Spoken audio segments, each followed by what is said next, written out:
Hi అండి, అందరికీ నమస్తే. Billionaire wife part 9. జైపూర్లోని రాతుడి హవేలీ అర్ధరాత్రి సమయంలో పూర్తిగా నిశ్శబ్దంగా ఉంది.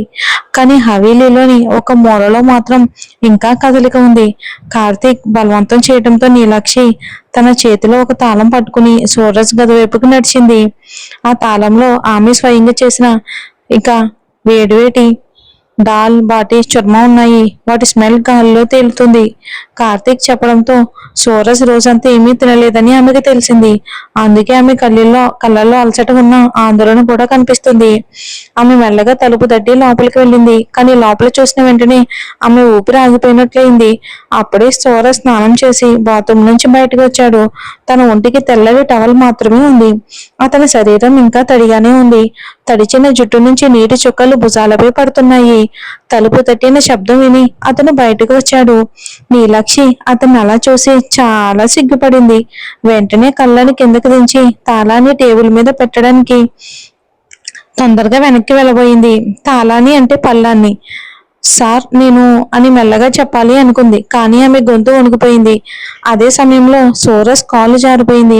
అతను బ్యాలెన్స్ కోల్పోయి ముందుకు వెళ్తున్న తనపై పడిపోయారు. ఇద్దరు తడబడి నేలపై ఒక్కసారి పడిపోయారు. అదే క్షణంలో ఇద్దరు కళ్ళు ఒకదానితో ఒకటి కలిసాయి. అది పూర్తిగా అనుకోకుండా జరిగిన క్షణం. ఇద్దరు చాలా దగ్గరగా ఉన్నారు. వారి ముఖాలు ఒకదానికొకటి చాలా దగ్గరగా ఉండటంతో వారి శ్వాసలు కూడా కలిసిపోతున్నాయి. సూరజ్కి ఒక రాత్రి గుర్తొచ్చింది. నీలాక్షి నిద్రలో అతని భుజంపై తల పెట్టుకుని గడిపిన రాత్రి గుర్తుకొచ్చింది. నీలాక్షి నుంచి వచ్చే మృదువైన పరిమళం మళ్ళీ అతని మనసులో కలిసిపోయింది. అతను కళ్ళను మూసుకుని ఆ క్షణాన్ని అనుభవించాలి అనుకున్నాడు. కానీ వెంటనే చేతిలో నొప్పి అనిపించింది. పడిపోయేటప్పుడు అతని చెయ్యి రాతి నేలకు తగిలి గాయమైంది. సూరజ్ వెంటనే లేవటానికి ప్రయత్నించాడు. ఆ అని నొప్పితో అరిచాడు. చేతిపై ఒక పొలచటి రక్తపు గీత కనిపించింది.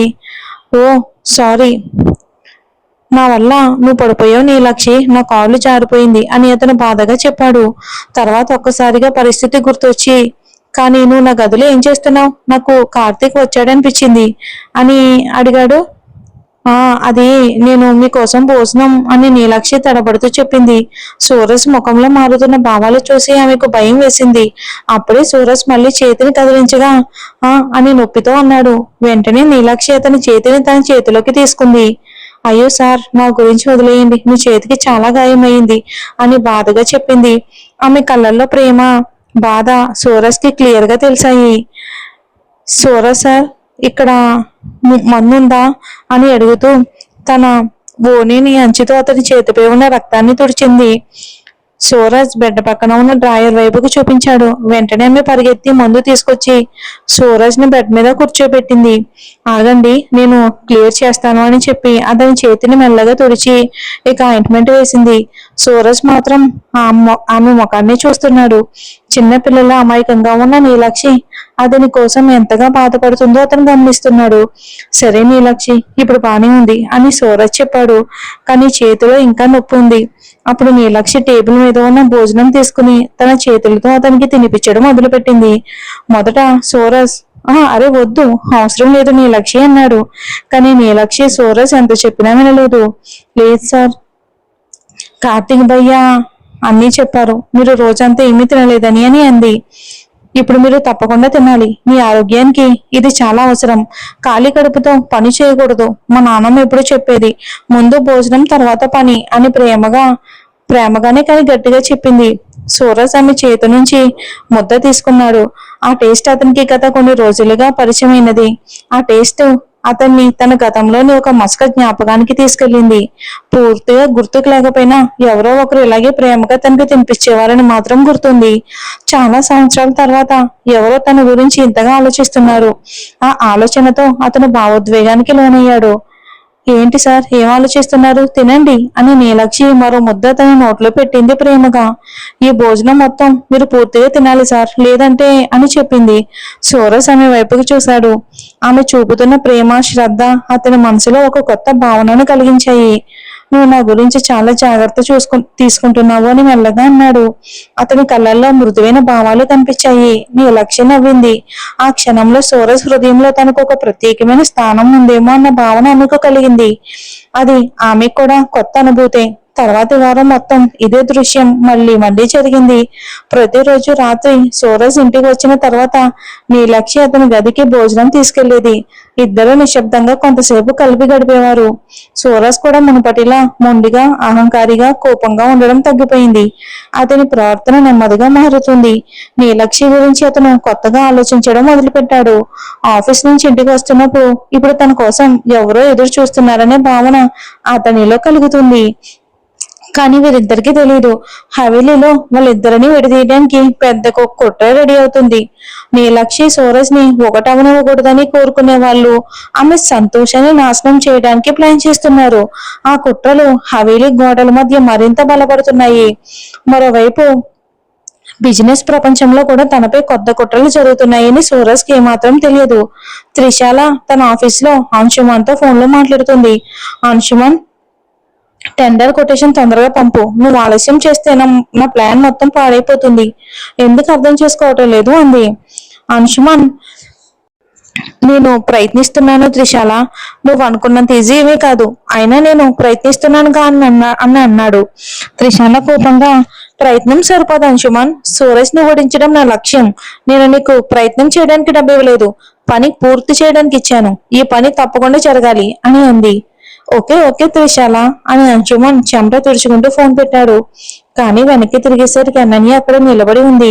ఆమె మొత్తం విషయం విన్నట్టే కనిపించింది.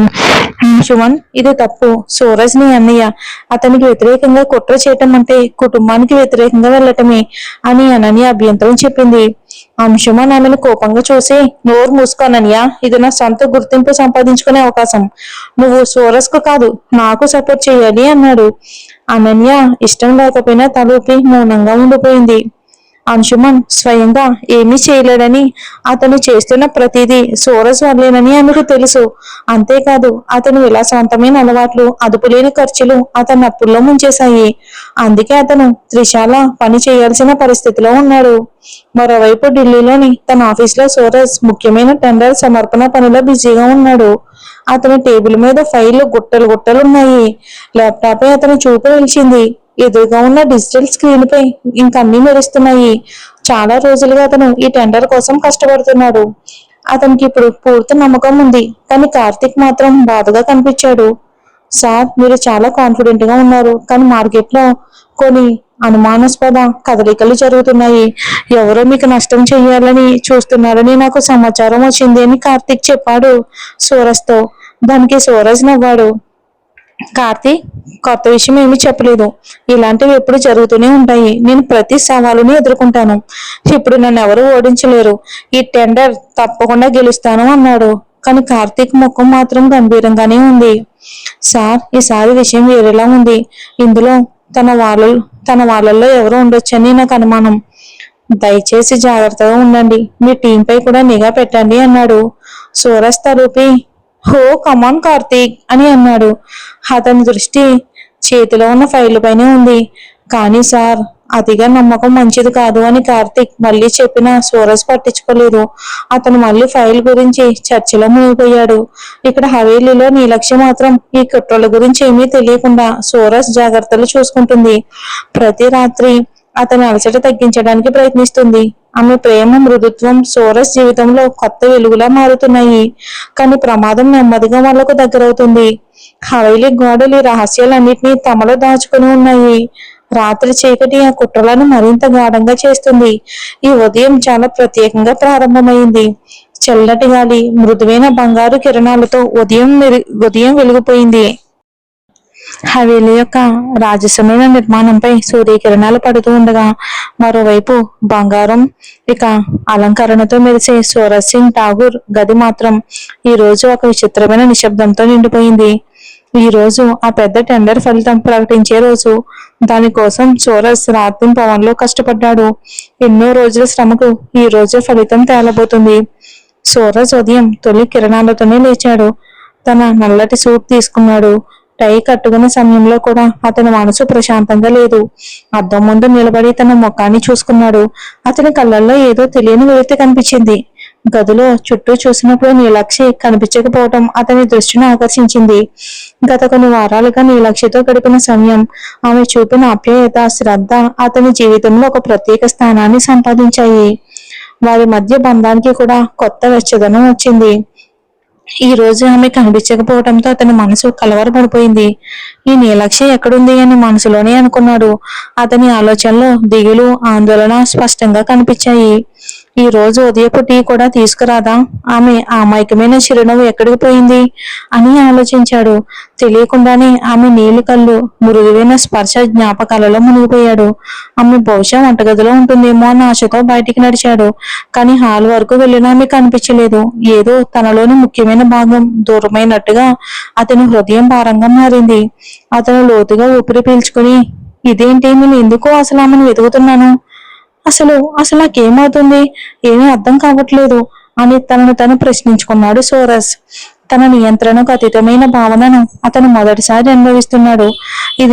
ఇదిలా ఉండగా నీలాక్షి తన గదిలోని దేవుడి విగ్రహం ముందు కూర్చుని సోరస్ విజయానికి ప్రార్థిస్తుంది.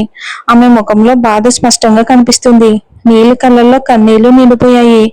ఉదయం ఆమె టీ తీసుకుని సోరస్ గది వైపుకు వెళ్తూ ఉండగా గాయత్రీదేవి ఆమెను కఠినంగా హెచ్చరించింది. ఏ అమ్మాయి, ఇక్కడ ఎందుకు తిరుగుతున్నావు? సోరస్ కు దూరంగా ఉండు, లేదంటే నీ ఉద్యోగం ప్రమాదంలో పడుతుంది. ఆయన కంటపడితే దాని ఫలితాలు అనుభవించడానికి సిద్ధంగా ఉండు. ఇంకొకసారి సోరస్ గది వద్ద కనిపిస్తే నేను హవేలీ బయటికి గింటేస్తాను. పో, ఇక్కడి నుంచి వెళ్ళిపో. నీలాక్షి కూడా సోరస్ ను చూడాలని ఎంతో ఆశపడింది. ఆమె కళ్ళు మళ్ళీ మళ్ళీ హవేలీ దారి వైపుకు తిరుగుతున్నాయి. సార్, ఈ రోజు టెండర్ కోసం వెళ్ళి ఉంటారు.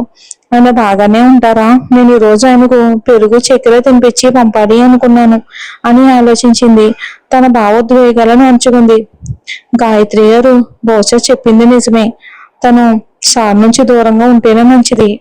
కాదు నీలాక్షి, తనని భర్త, నీకు హక్కు ఉంది. ఎప్పుడు అర్థం చేసుకుంటావో?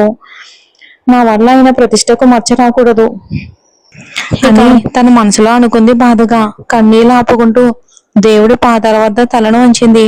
కానీ ఆమె మనసు మాత్రం ఇంకా సోరస్ వైపుకే లాగుతుంది.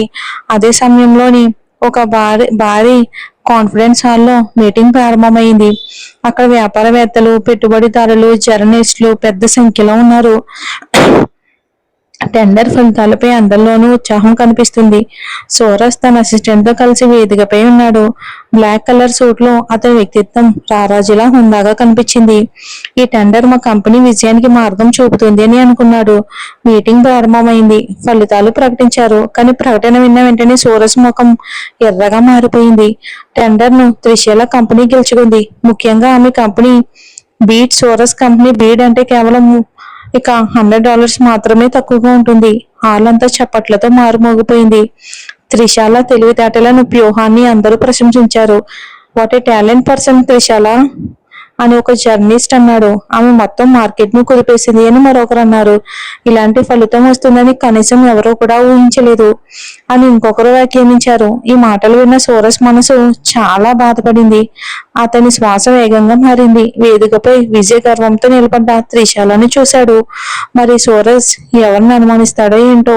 నీలాక్షి అయితే ఏమో చూద్దాం.